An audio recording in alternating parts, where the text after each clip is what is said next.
ఏంది నా ఫేస్ సన్లైట్లో ఉన్నా కానీ ఇంత డల్గా ఉంది. అమ్మో ఇట్లయితే కష్టంలే. మా చెల్లెని ఏమన్నా అడుగుతాం ఏదైనా. ఏ చిన్ను ఇంత సన్లైట్ వచ్చినా నా ఫేస్ డల్గా ఉంది, ఏమైనా చెప్పవా ప్లీజ్? నేను చూపిస్తాను. ఫస్ట్ ఈ బౌల్ని కడాయి తీసుకొని ఐస్ చేసుకొని ఇందులో వేసేసుకోవాలి. ఈమె ఎక్కడెక్కడ తిప్పుతుందో. ఐస్ తీసుకొని వేసేసుకున్నా. ఇప్పుడు మనం ఇది వేసుకొని మిక్స్ చేసేసి అందులో కొంచెం అలోవెరా జెల్ కూడా యాడ్ చేస్తుంది హెల్దీకి.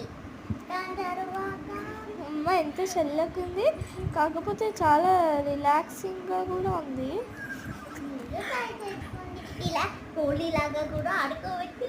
సో నేనైతే ఇప్పుడు క్లీన్ చేసుకుంటున్నా మా చెల్లె. సో చూసారు కదా ఎంత డిఫరెన్స్, నాకైతే చాలా డిఫరెన్స్. ఇంకా నా ఫేస్ పైన ఉన్న మొత్తం పోయింది. సో చూసారు కదా, నాకైతే చాలా నచ్చింది. మీరు కూడా ట్రై చేయండి. Okay, thanks for watching. Like, share, subscribe. Bye.